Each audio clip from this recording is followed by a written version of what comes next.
Ladies and gentlemen, please welcome back to London, Laurie Anderson.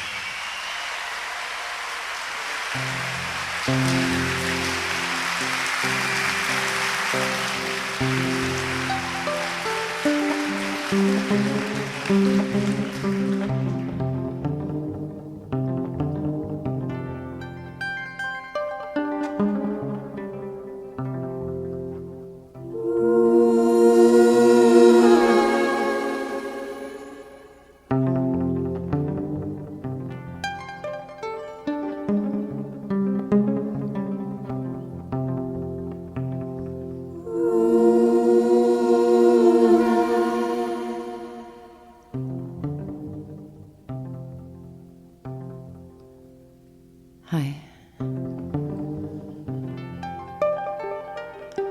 This evening, I'll be reading from a book I just finished. And since a lot of it is about the future, I'm going to start more or less on the last page and tell you about my grandmother. Now, she was a Southern Baptist holy roller, and she had a very clear idea about the future and of how the world would end. In fire. In fire. Like in Revelations. Like in Revelations. Now, when I was 10, my grandmother told me the world would end in a year. So I spent the whole year praying and reading the Bible and alienating all my friends and relatives. And finally, the big day came, and absolutely nothing happened. Just another day.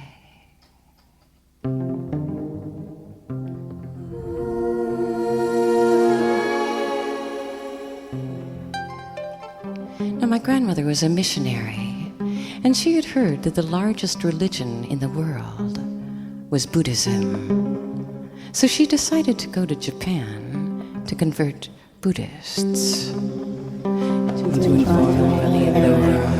to inform them about the end of the world.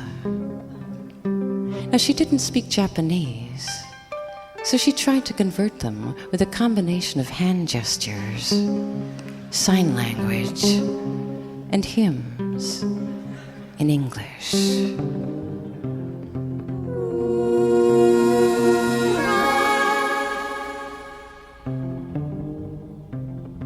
The Japanese had absolutely no idea what she was trying to get at. Now, when she got back to the United States, she was still talking about the end of the world. And I remember the day she died. She was very excited. She was like a small bird perched on the edge of her bed near the window in the hospital, waiting to die. And she was wearing these pink nightgowns and combing her hair so she'd look pretty for the big moment when Christ came to get her.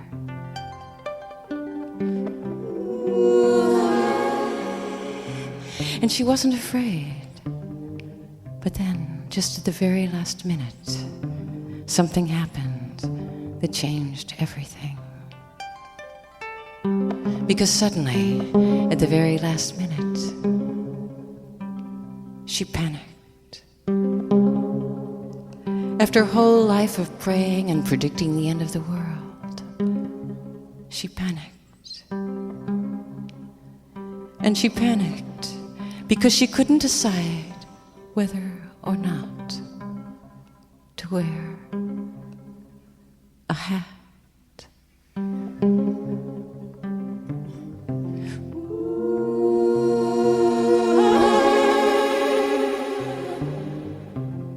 And so when she died, she went into the future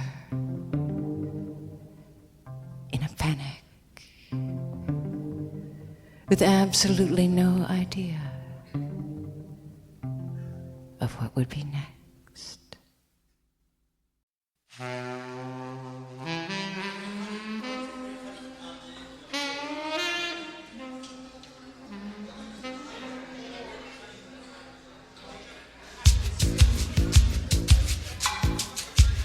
I was down at the Zigzag.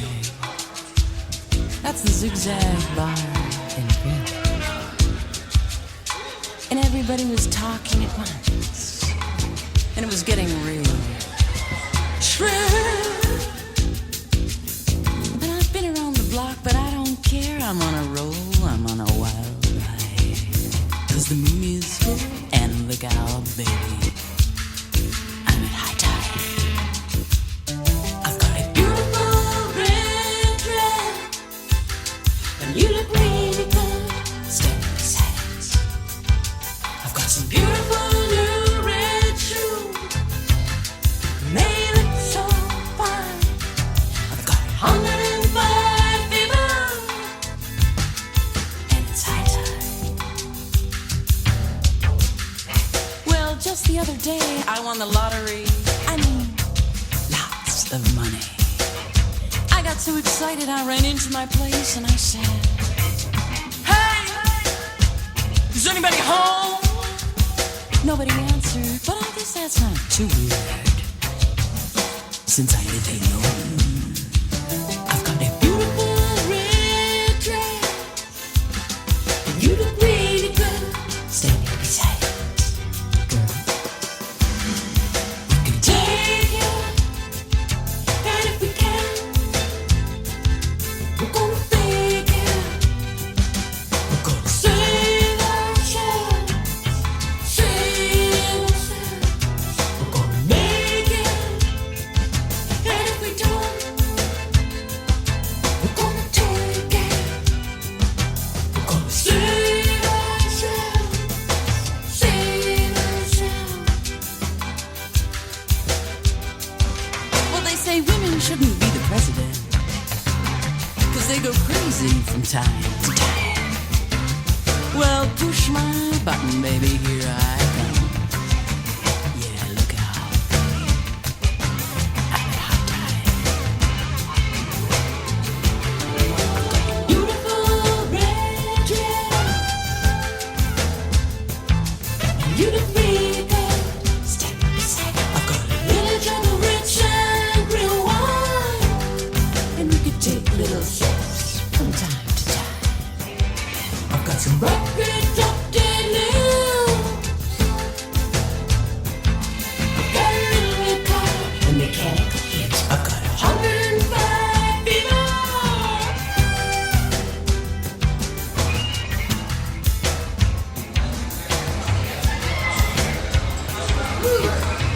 Okay. Hold it. I just want to say something.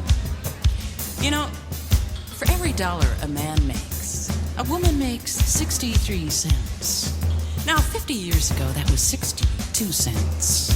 So, with that kind of luck, it'll be the year 3888 before we make a buck. But hey, girl, we can take it, and if we can, we're gonna fake it. We're gonna save ourselves, save ourselves. Yeah, tell it to the judge. We're gonna make it, and if we don't, we're gonna take it.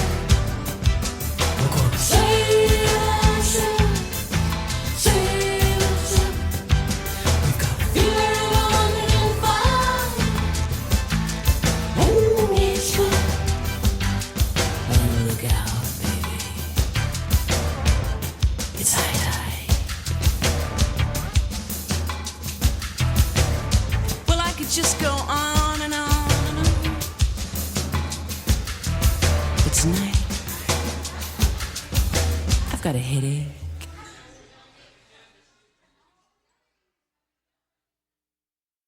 This is my dream body, the one I used to walk around in my dreams. In this dream, I'm in a hospital bed.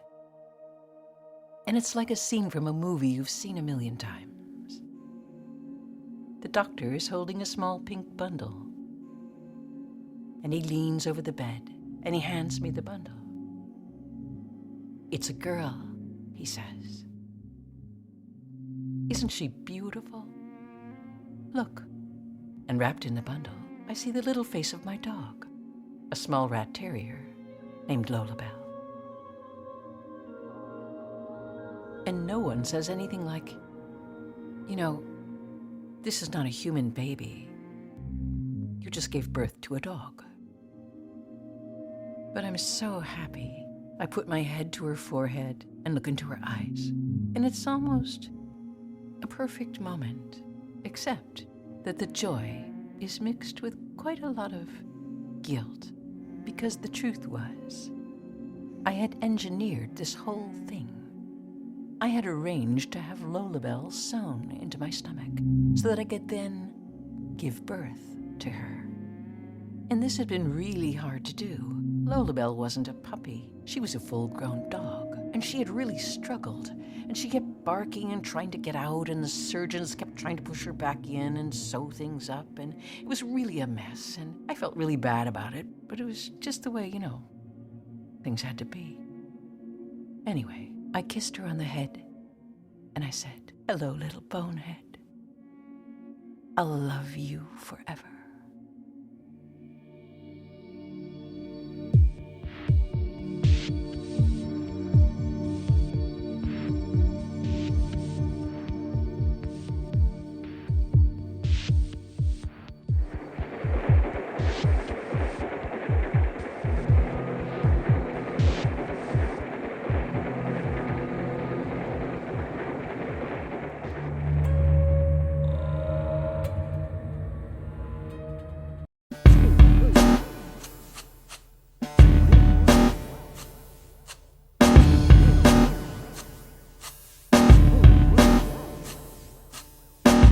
I live on the highway near the Puppet Motel. I log in every day. I know the neighborhood well.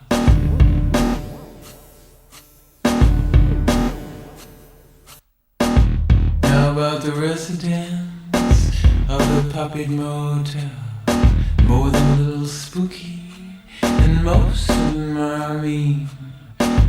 They're running the numbers. Playing cops and robbers down in the dungeons inside their machines. You know it's really real. We have fourth-dimensional dreams. Their minds are out on bail now. Real is only what it seems.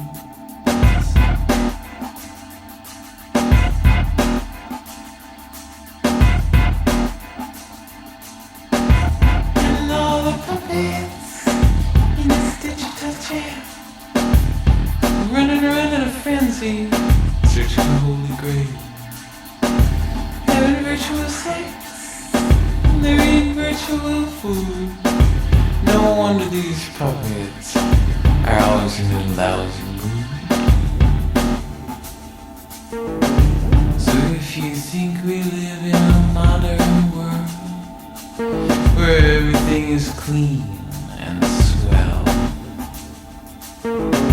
take a walk on the B-side of town, down by the Puppet Motel. Take a whiff, burning plastic.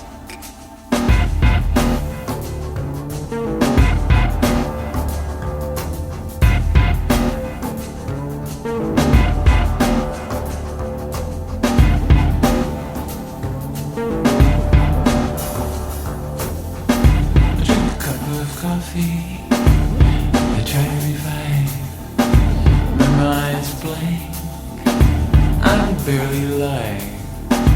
My nerves are shut, I feel like hell. Guess it's time to check in at the Puppet Motel.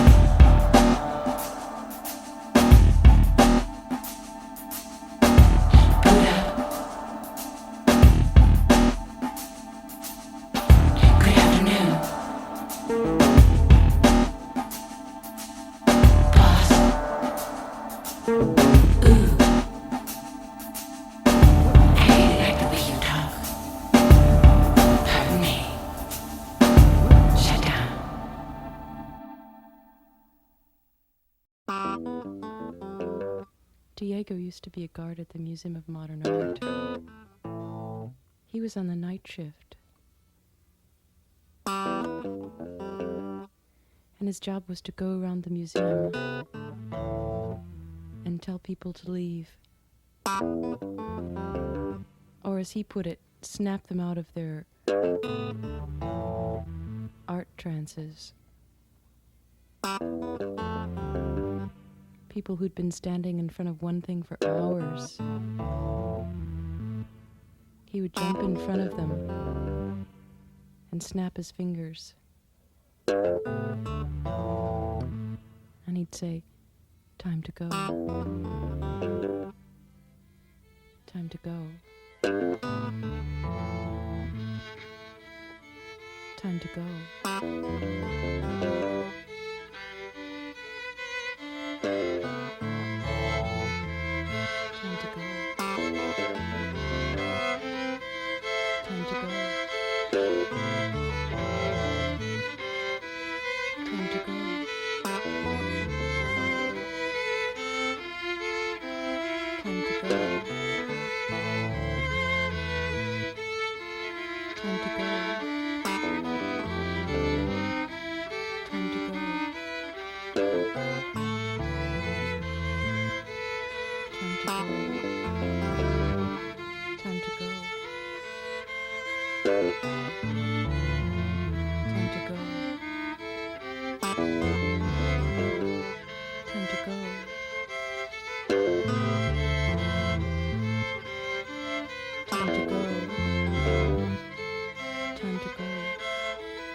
I come very briefly to this place. I watch it move. I watch it shake.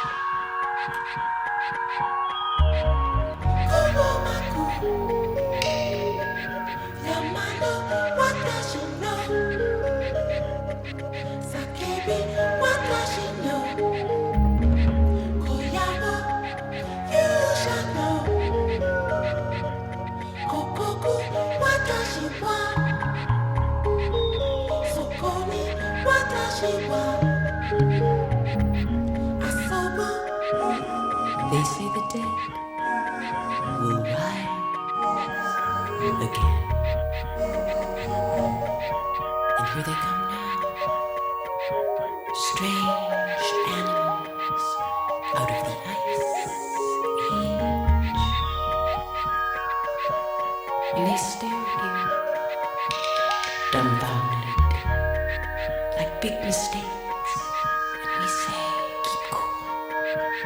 Maybe if we pretend this never happened, they'll all just go away.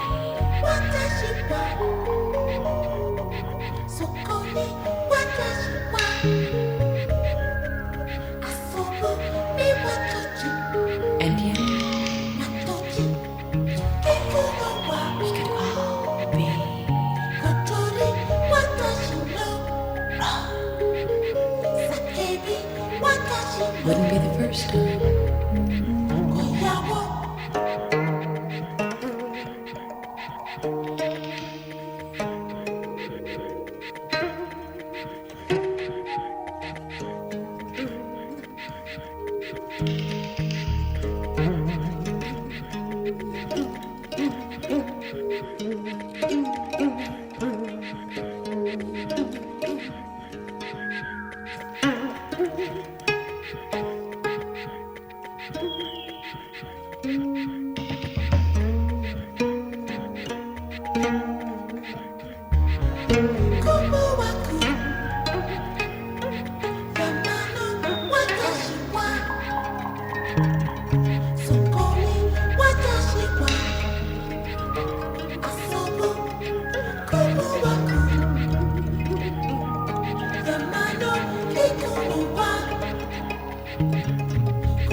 They say the world is smaller now. Small world. They say that man is taller now. Tall man. They say the stars are closer now.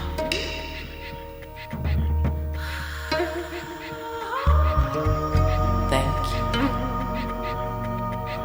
Lucky stars.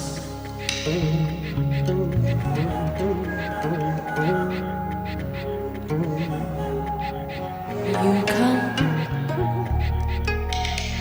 very briefly to this place,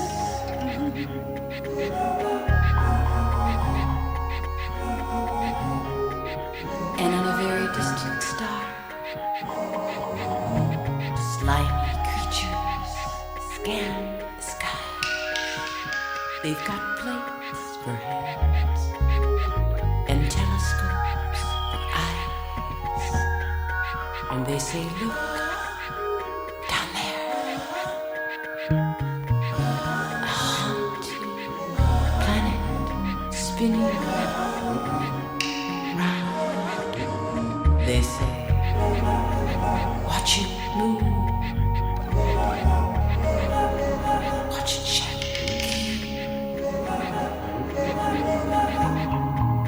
Watch it turn and shake.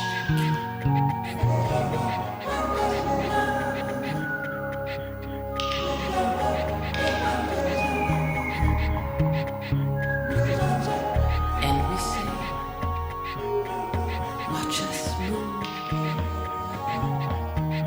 watch us shake. We're so pretty.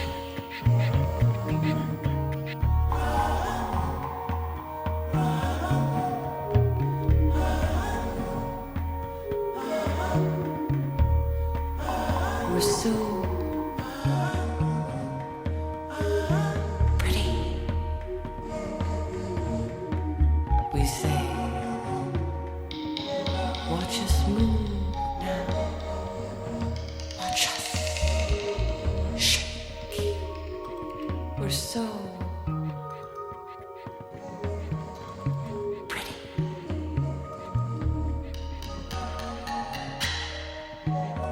Shake our hands. Shake our hands. We shake our feet. We're so fine.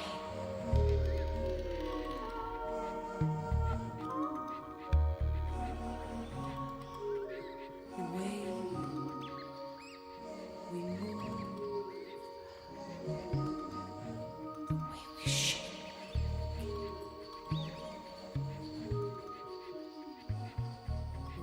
We're so nice.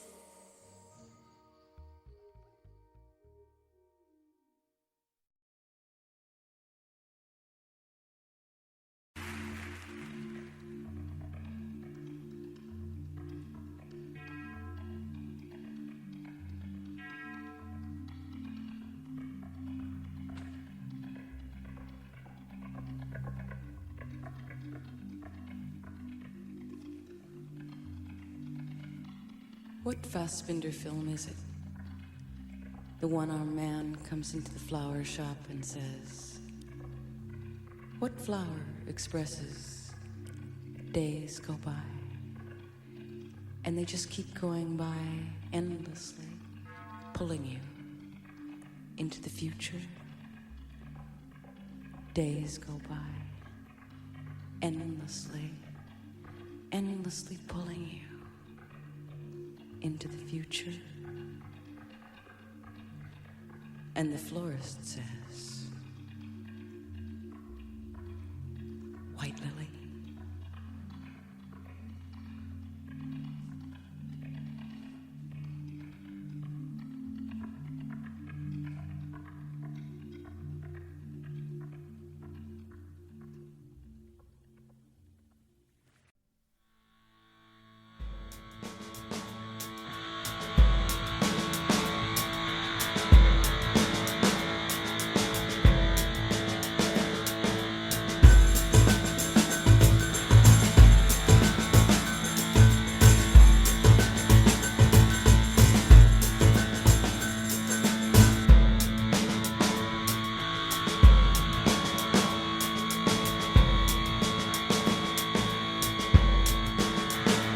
In our sleep, as we speak, listen to the drums beat as we speak.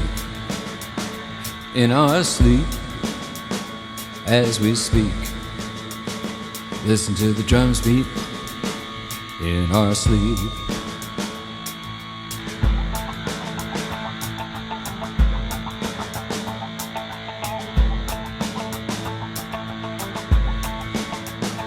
In our sleep, as we speak, listen to the drums beat.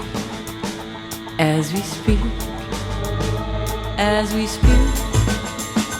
In our sleep, listen to the drums beat. In our sleep, In our sleep, as we speak, listen to the drums beat as we speak. in our sleep, as we speak. Listen to the drums beat in our sleep.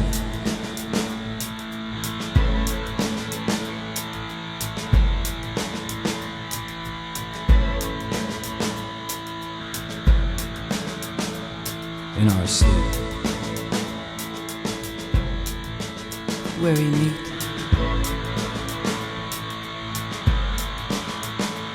In our sleep. Where we meet.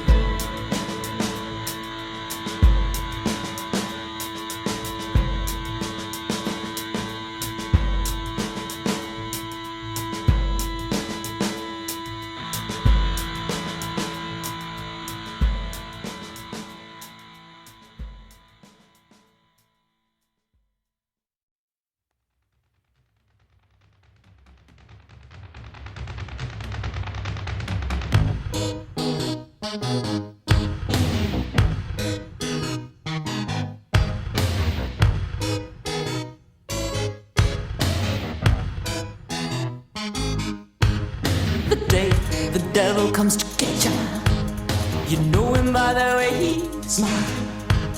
The day the devil comes to get ya, he's a rusty truck with only 20 miles. He's got bad blood, he's got loose teeth, he's a long way from home. The day the devil comes to get ya, he's got a smile like a scar. He knows the way to your house. He's got the key to your car. And when he sells you his sport car, you say, funny, that's my size, attention shop. Everybody, please rise. Give me back my innocence. Give me a brand new suit. Give me back my innocence. Oh, Lord. Cut me down to size. You can hide under the porch, and you can hide behind the couch, but the day the devil comes to get you. Right on time. Here we come. Well, I'm sick of hearing about your problems. Yeah, girlie, you're breaking my heart. I'm the original party animal. Hey, hey, Babaloo. So don't come bang your Bibles, 'cause you've been laughing all the way to the bank. And don't give me those crocodile tears, 'cause you've been doing it for years. I'm everywhere. So right here, Mr. Jones. The day the devil comes to get ya, he's a long way from home. You know he's gonna get ya, 'cause you're stuck in the middle. Everybody, please rise.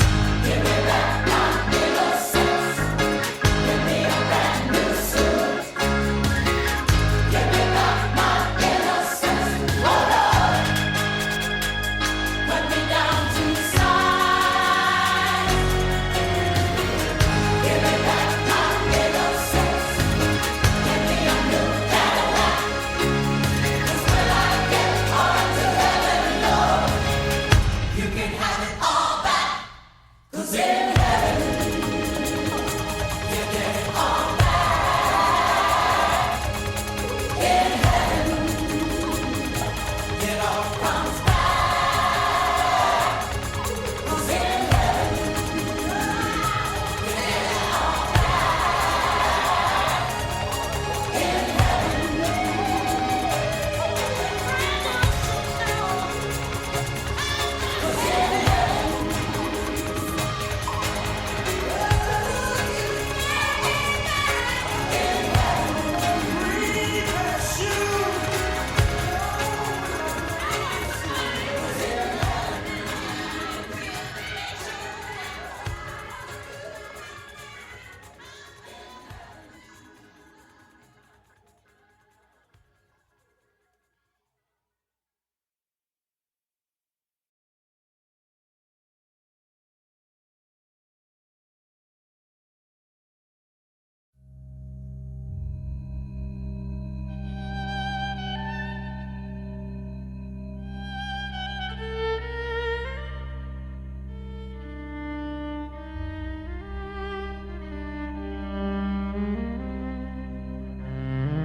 But you know, starting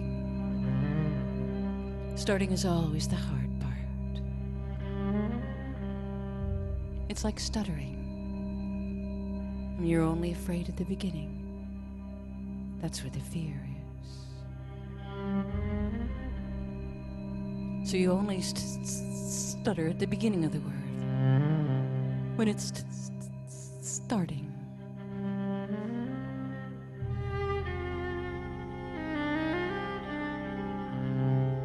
I mean, nobody ever stutters at the end. There's no stuttering,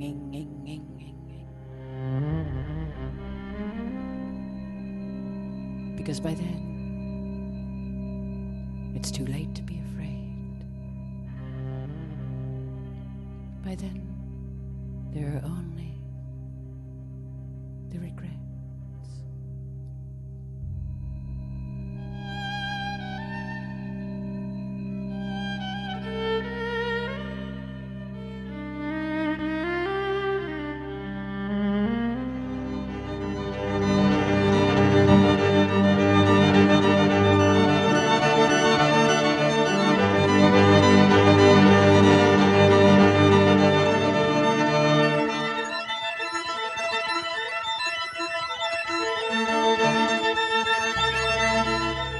Started out with a bad day. And I was sitting around in my studio, feeling sorry for myself. And the phone rang, and a voice said, "This is so-and-so, and I'm from NASA, and we'd like you to be the first artist in residence here." And I said, "You're not from NASA." And I hung up the phone. About 5 minutes later, the same person called, and I said, come on. I mean, I was sure it was a fan who had figured out what my secret dream was and had decided to torture me. Now, finally, I called someone at NASA, and he said that yes, I had actually been chosen to be the first artist in residence at NASA, and he wanted to see if I was interested. And I said, well, what does an artist in residence actually do? I mean, what does that mean with a space program? And they said they didn't really know what that meant, and what did I think it meant? And I thought, who are these people?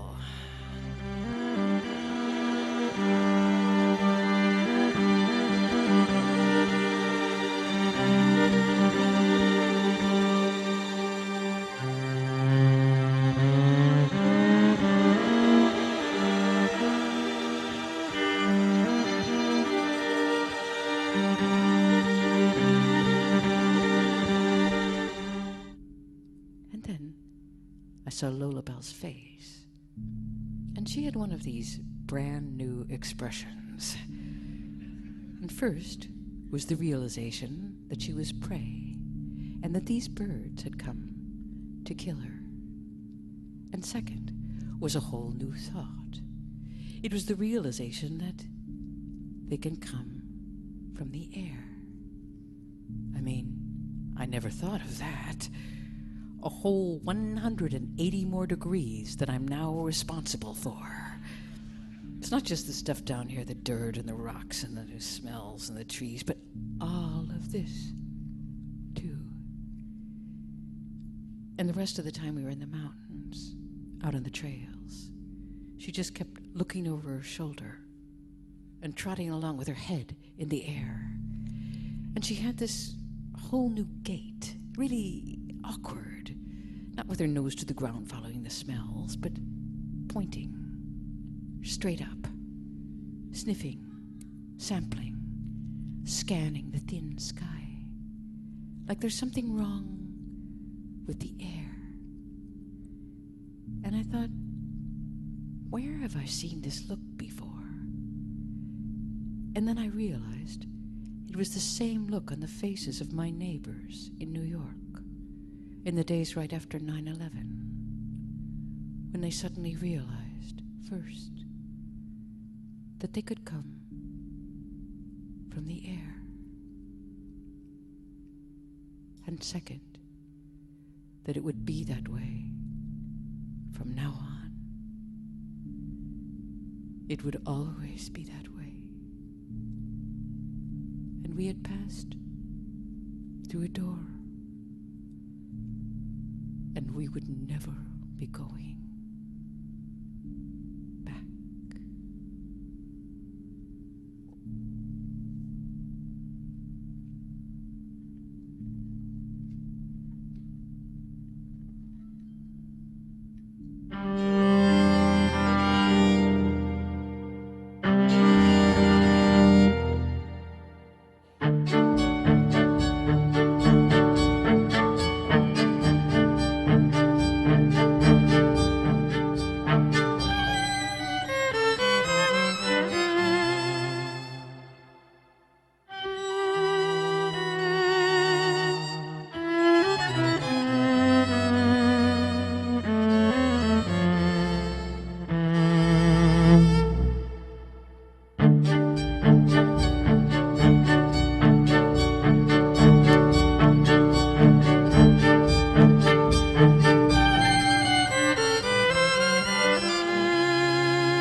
Yes, night is when the mind rests and prepares for the next day. Here we go again.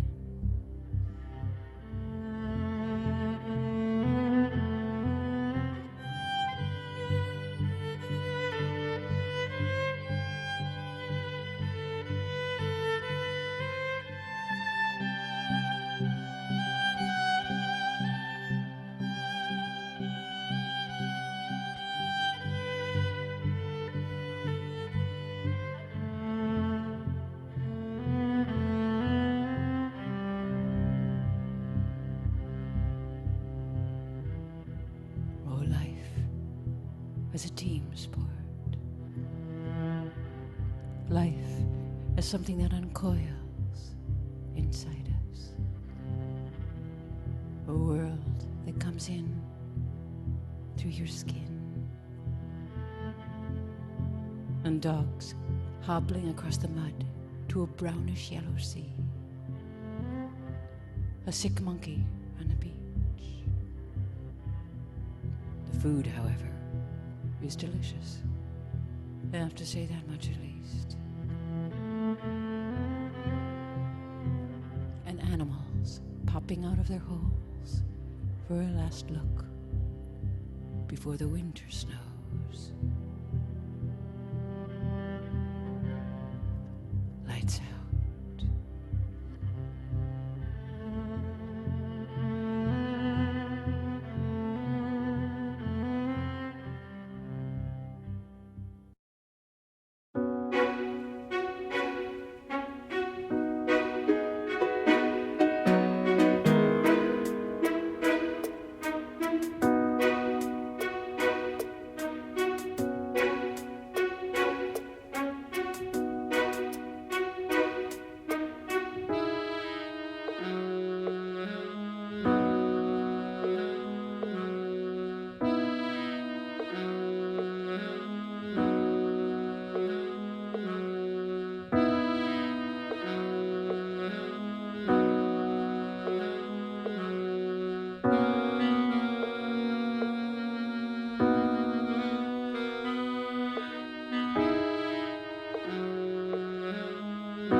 Searching the holy grail.